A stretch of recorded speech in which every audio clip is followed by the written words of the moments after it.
Hey, something wrong with that Detroit Pistons. They just do it. This is a big game for the Cavaliers.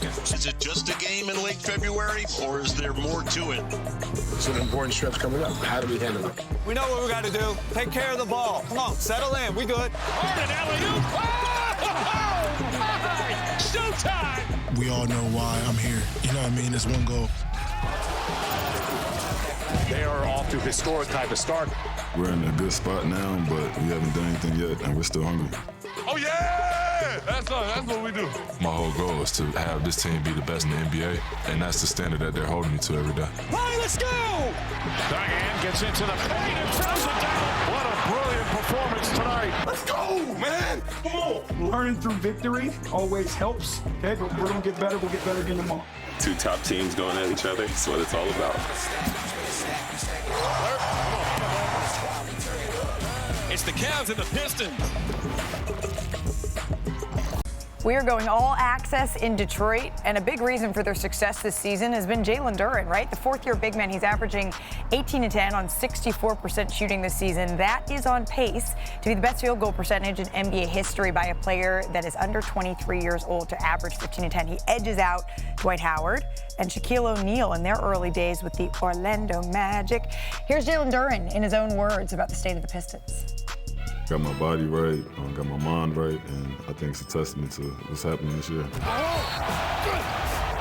That's Jalen Duren.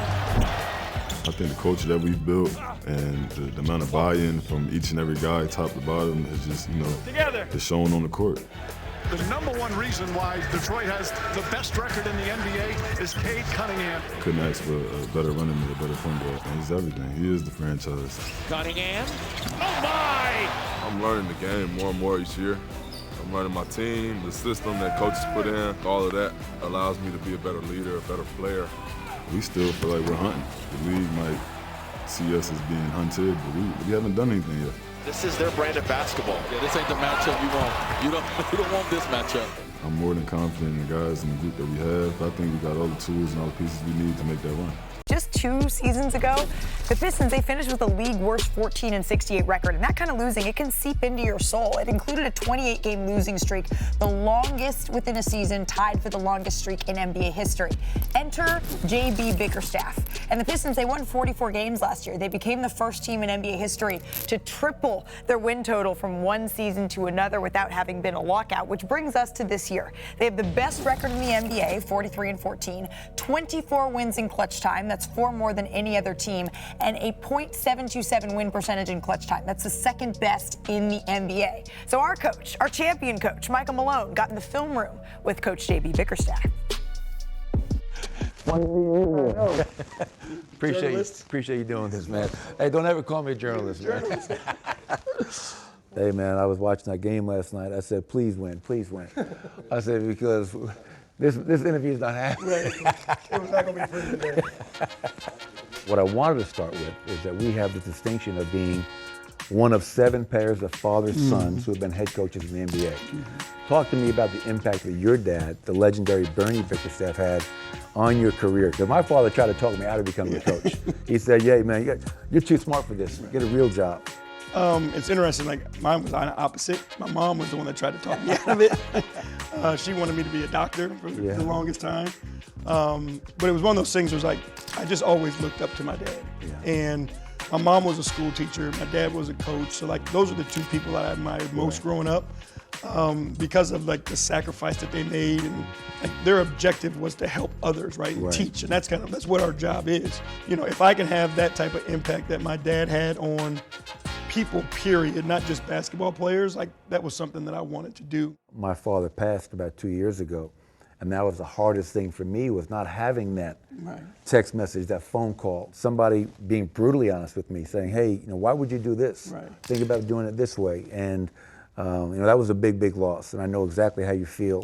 Now I'm on the TV side, and you're still coaching, so I'm living through you. Yeah. I want to go through some film, and the first couple of clips, JB, are what you guys kind of hang your hat on, your defense. For me, the best part about this is your defense is igniting your offense. Going through the league and experience, like you can improve your defense more quickly, in my opinion, than you can your offense. right? So if you give yourself something that you can hang your hat on, and that for us is our defense. Because we have the athletes that we have, they can get out and transition and be lethal. And like this clip is a perfect example of that. You know, AT blocks the shot, he runs the floor, he gets it back in the middle of the floor and then makes the lob pass to JD for the dunk. So like we were trying to figure out a way, like our defense is our strength, but how does our strength make our offense even better? And we really love it when we're in transition, and that's when it starts on the defensive end. And I think, and you know this, you're going to see a lot more of this down the stretch into the playoffs. They're not going to let Cade be Cade. They're going to get the ball out of his hands. And so as Kenrich Williams comes up to hit, is what we would call that, to get the ball out of his hands, a couple of interesting things happen here. As the pass goes to Asar, they don't rotate to him. And then now they're just kind of saying, listen, we're okay with you shooting that shot. And now Lou Dort is going to deny him, or he's going to take him out and say, listen, somebody else now, one of you four other players have to make a play. Do you want Cade working to get the ball back? I really like what he does here because he says, you know what? I see what they're doing to Asar. I'm going to go help my teammate. I can be a screener, and I can screen my own man into this, which gets him a little free throw line jumper. When those kind of situations happen, how do you want your team to react, and what spacing do you want them to kind of employ? Well, we want to create as much space as we possibly can, right.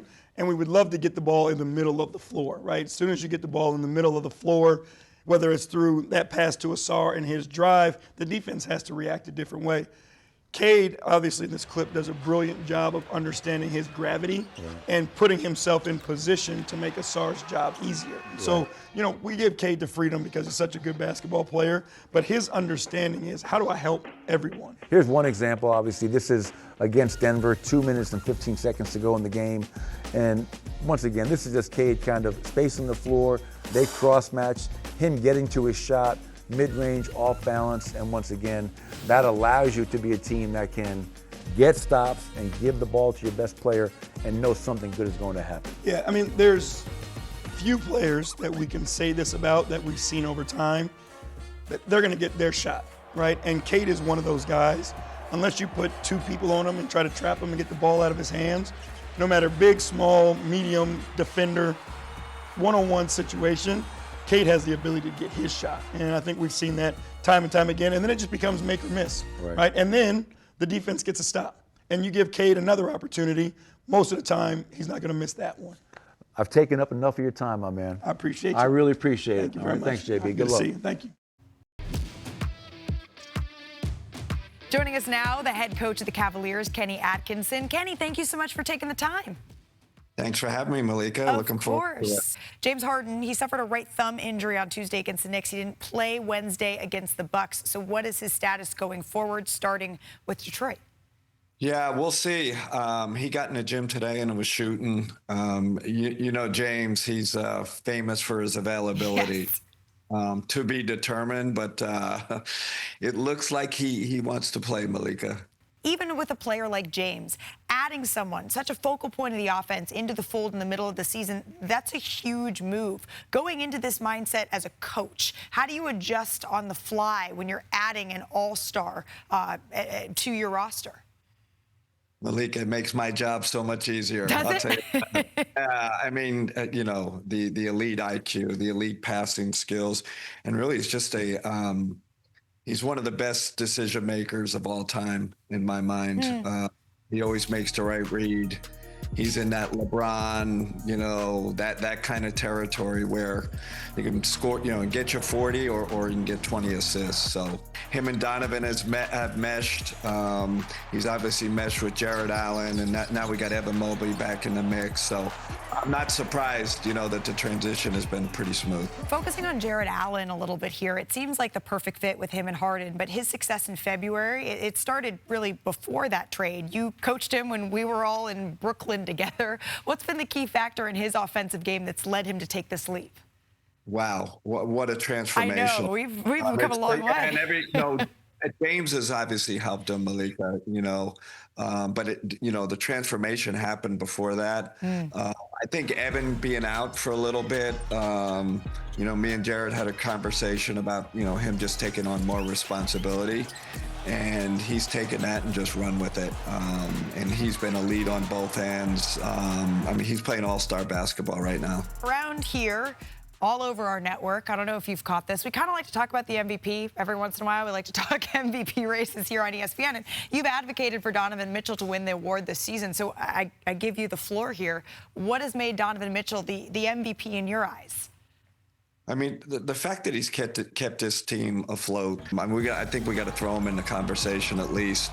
And then, you know, he's an entertaining guy to watch. I know you like him at ESPN, right? Like, he's a fun player to watch. Sometimes I catch myself just watching him. Yeah. You know, play the game. So, you know, to me, all that equals MVP candidate. Absolutely. James Harden suits up as a member of the Cleveland Cavaliers. They have the third best offense in the NBA, and it's because of this unlikely duo from the start of the season. We never had this on our bingo cards, so let's break it down. On this possession, I want you guys to see first and foremost where the players are. Here's James Harden, here is Jarrett Allen. Now, the real MVP, honestly, on this play is actually Keon Ellis. Check this out right here. He's going to come over and set a cross screen. So as you see this right here, he's going to set a cross screen that's so key in this play because it slows down Karl Anthony Towns. Then there's a sprint to try to set this screen. Again, James Harden is the leader in NBA when it comes to isolations for plays like this because he can manipulate the defense. And I say he manipulates because right here, he has 1 and 2 defenders here caught in a blender. He has a beautiful pocket pass. And let's talk about the synergy between these two. James Harden, when he passes, his teammates actually shoot 50% from the floor. And Jarrett Allen has since then shoots 77%, averaging 20 points per game.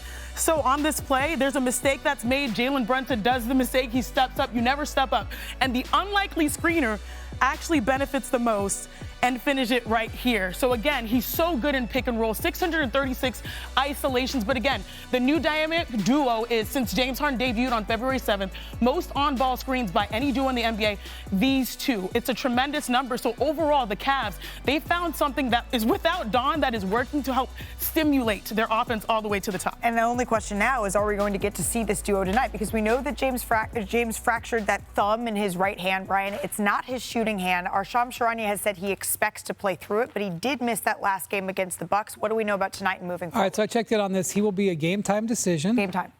But I would be surprised if he doesn't play. It's really about a matter of discomfort. Okay. And so, especially since Donovan Mitchell is not playing tonight, I think James is going to feel the need to help the team. And as far as Donovan goes, I think he's going to miss some time here with this groin injury.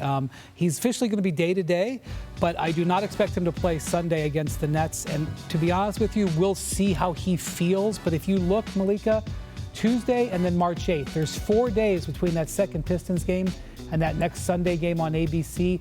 If he sat out these next 3, he would get 10 days off to really help that. It's not for sure, but I wouldn't be surprised if we see him sit out these next 3. That could be some much-needed rest here for that groin injury that he is dealing with. But